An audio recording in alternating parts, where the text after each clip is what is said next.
Ati po lang kausapin si Attorney Elizer Butch Batali, ang Legal Service Director po naman ng Data Privacy Officer po ng Philippine Statistics Authority. Sa usapin po nitong birth certificate ni Mayor Goo at ng kanyang mga sinasabing kapatid. Magandang umaga po, Attorney. Magandang umaga po, Manong Ted and DJ Chacha. Opo, salamat sa panahon. So far po naman, Attorney, ito ho'y atin na po din napag-alaman kahapon sa hearing in the Senate. But ano ho ba ang findings po ninyo na maaaring sabihin natin na matibay na pangahawakan po ng tanggapan ng SOLGEN para po dito sa posibilidad po ng co-warranto case laban po kay Mayor Goo? Opo. Manong Ted, ang rekomendasyon nga po namin sa ating Office of the Solicitor General ay mag-file ng petisyon for the cancellation ng birth certificate nila Mayor Alice Goo at ang kanyang mga kapatid. No? So ang pinanghahawakan po nating ebidensya dito ay nakuha namin nung nag-imbestiga kami sa ating mga local civil registry offices at talakayin ko lang yung specific na kaso ni Mayor Alice Goo. Una, kung titingnan natin sa mismong birth certificate, meron pong mga impormasyon doon na hindi nagtutugma, even sa mga salaysay niya sa Senado, sa hearing sa Senado. Bukod dito, napag-alaman namin na nung nag-file ng registration, ng delayed registration doon sa LCRO or Local Civil Registrar's Office sa Tarlac City, walang mga supporting documents na naka-attach doon sa birth certificate, sa registration ng birth certificate ni Mayor Alice Goo. Kaugnay nito, nung nag-imbestiga din kami, pumunta kami sa barangay kung saan sinasabing nandoon nakatira yung kanyang nanay. Wala ding ganung record ang barangay nung tinanong namin ang kanilang kasulukuyang barangay captain. So etong mga ebidensyang ito at kasama pa ng mga ibang ebidensya na nakalap ng NBI, ng ibang mga sangay ng law enforcement agencies natin ay ibibigay natin sa Solicitor General para ito yung gamitin nila para sa petition for cancellation of birth certificate ni Mayor Alice Goo at ng kanyang mga kapatid. Okay, ito ho muna. Attorney, dyan ho ba sa prosesong yan, kinailangan ho pa bang abisuhan itong parties na ito, sila Mayor Goo at ang kanyang mga kapatid, bago po ninyo yan irekomenda? Para bang meron ho bang karampatang quote-unquote due process dyan para po doon sa mga mga inimbestigahan ninyong individual? Ito po ay sa clause sa power ng Civil Registrar General na mag-conduct ng motu proprio visitation powers at investigation powers sa ating mga naka-store or naka-imbak na mga civil registry documents, dahil isa sa mga power ng Civil Registrar General ay masigurado na may integridad ang civil registration system po ng ating mga local civil registrar's office at higit sa lahat yung national repository natin. So pwede po natin gawin yon motu proprio. Okay. Kaya ko po ito tinatanong sa inyo, Attorney Elizer, as you know, ito hong abogado nila Mayor Goo, sa ngayon, di ba, ang lahat ng iyan maghahanap ng teknikalidad, di ba, para ho eventually ang mga kasong ito na haharapin ni Mayor ma-dismiss on technicality. So dito po, walang teknikalidad dito na pinag-uusapan dahil puder ng ating pong pambansang civil registrar na busisiin ang lahat ng informasyon sa birth certificate ng isang tao para masiguro that everything is above board. Klaro po yung attorney, ano po? Yes, Manong Ted. At ito po ay karapatan ng Estado para tiyakin na tama ang nakasaad sa ating mga birth certificate dahil may karampatang interes ang Okay. Estado dito. Okay. Ngayon po, ano po, bagamat yung co-warrant to, ibig sabihin questionin yung pong ba't ka nanunungkulan dyan, Mayor, no, bilang Mayor ng Bamban. Ibang usapin po naman yon sa Solgen yon. Ano ho ang mangyayari kapag ang isang tao ay binawian ng birth certificate? Ano magiging estado na ni Mayor kung sakasakaling mangyari po ito? Dalawa po yung posibleng mangyari dyan. Una, meron kasing teorya, Manong Ted, na si Mayor ay in possession of a Chinese birth certificate. Ito ay narinig na natin sa Senado sa mga hearings. No? So kung ito yung sitwasyon, ang mangyayari ay magre-revert siya sa tunay niyang identity, which is bearing the identity na siya ay Chinese. Ngayon, kung hindi naman totoo pala 'yon or wala naman pala talagang dokumentasyon na siya ay merong Chinese birth certificate, ang mangyayari po sa kanya ay naka-float po ang kanyang identity. Ano po, Float, kung ibig sabihin po wala pong mabubura po yung pagkakakilanlan ni Mayor Alice. Ano ang implikasyon nun sa kanyang pagiging mayor? Attorney, theoretically.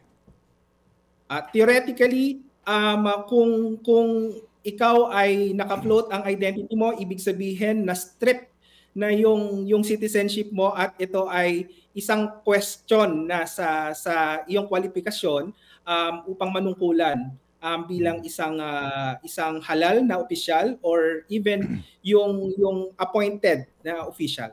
And dito ho ang proof ho, ang burden of proof mapupunta kay Mayor, at kung sila maghahabol dito, meron ba silang pakakataon sa husgado para ito i-questionin at sabihin na patutunayan nila na talagang Pilipino itong si Mayor?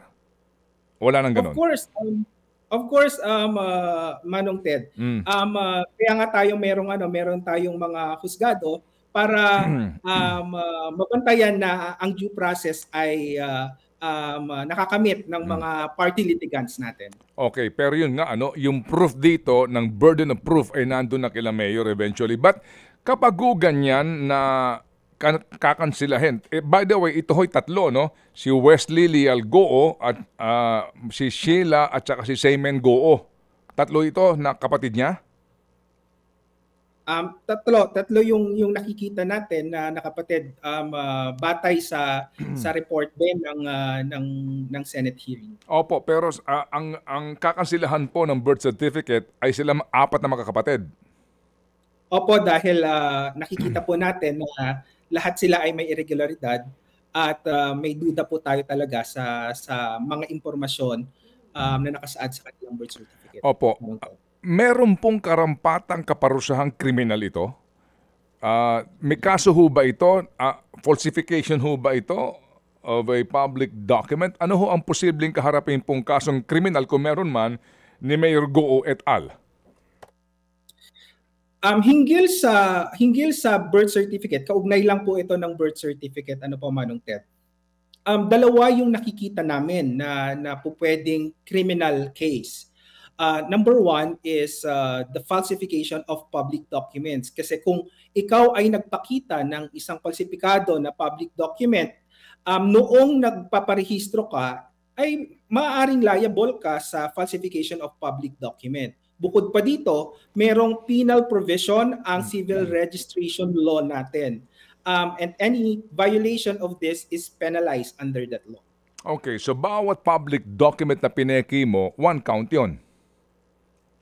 Pwede pong 1 count po yung maituturong natin dun sa mga pagpapalsifika ng public document or every document. Okay, attorney, sabi ho ninyo, doon po sa pagsuri nyo sa municipal civil registrar, walang kaukulang attachment ng kinakailangan dokumento para sa kanyang late registration itong mga taong ito.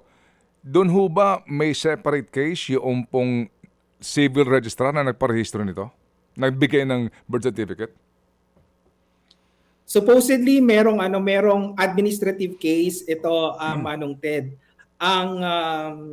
sa kasamaang palad, ang civil registrar po na nagrehistro sa dalawang magkapatid, kabilang si Mayor Alice Goo, ay patay na po. Opo. So, apat sila mga kapatid. Yung dalawa po ay kinamatayan na nung nagrehistro. Yung dalawa po, naandyan pa yung nagparehistro? Hindi pa, wala po kaming impormasyon Okay. kung buhay pa po yung isang civil registrar na nagrehistro doon sa dalawa namang magkapatid. At dahil po ito'y patay na, wala na ho siyang pananagutan ang sinuman po o ang sinuman pong kasama niya sa trabaho. Wala na po, no? Maaari pong explore natin kung meron pa siyang Okay. pananamutang administratibo. Opo, yung mga kasama na nagparehistro.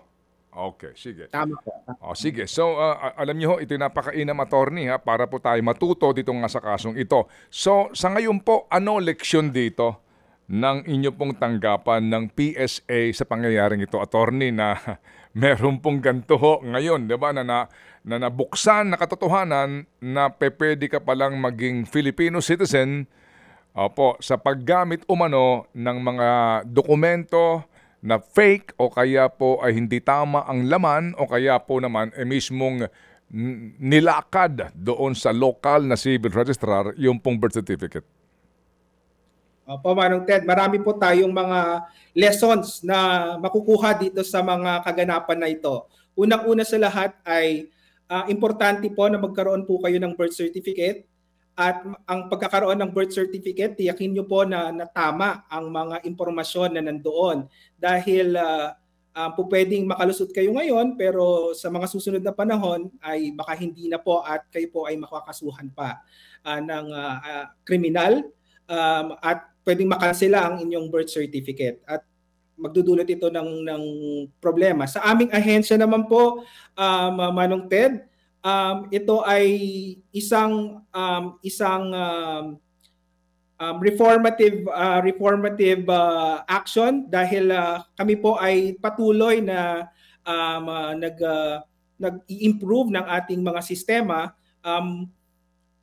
Kami din po ay nag-iisip ng mga patakaran para maiwasan na at hindi na tayo magkaroon ng ganitong mga kaso in the future. In fact, Manong Ted, we have already issued MC 2024-17. This is the revised or additional guidelines on the delayed registration, dahil ang delayed registration ang madalas na na pinanggagalingan ng mga ganitong mga problema natin. And we have already issued this, and this was effective last June 12. Ayun. Okay, sige. So, Cha, may pahabol ka Yes, ba? Attorney, yun pong sinasabi nyo kanina na hiling ninyo sa Office of the Solicitor General na kanselahin itong birth certificate, hindi lang ni Alice Goo, pati ng kanyang mga kapatid. I'm just curious, gaano po katagal ang proseso na ito na pagkansela ng birth certificate? Ito po ay dadaan sa pag-file ng kaso sa ating mga korte. So, kung ito ay kung ang civil registry document ay nandoon sa May Tarlac, ipa-file po ito sa RTC sa May Tarlac City. So ito po yung inendorso po natin sa Office of the Solicitor General, at nakapag-conduct na po kami ng isang meeting with the task force na binuo ng Solicitor General hinggil dito para sa pagpa-file ng petition for cancellation of birth certificate. So, hindi ko po masisigurado kung gaano katagal yung proseso ng pagkakansela, dahil ito nga po ay ifa-file sa ating mga korte. oo, kasi hindi ho, ang cancellation po kasi husgado pa ang mag-decision dito, no? Mag-uutos dito. And kapag ho naman po ganyan, sa so far ho ba, attorney, sa inyo pong karanasan, alam nga naman abutin ng 10 dekada, ng 1 dekada yan. Gaano ba katagal yan, attorney? Oo. Sana po hindi abutin ito ng matagal na panahon, dahil Manong Ted, alam niyo po ang success po ng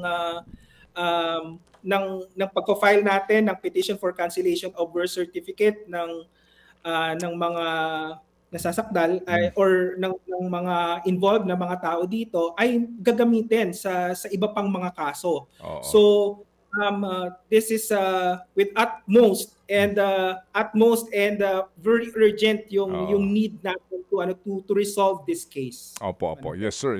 Sige po. And that is beyond nga, no? Beyond po the jurisdiction and mandate of your office. Ito hong kaso na nahahawakan ni Judge Attorney Butch. Salamat sa inyo pong panahon. Ito po ay napaka-importante para ho tayo matuto sa importanteng isyong pambayan na ito. Attorney, mabuhay po and thank you. Thank you po, Manong Ted. Thank you po, DJ Chacha. Opo. At salamat po sa ating mga kapatid sa PSA. Ted Filon at DJ Chacha. Ngayon, nasa Radyo 5, 92.3 News FM. Monday to Friday, 6 to 10 a.m.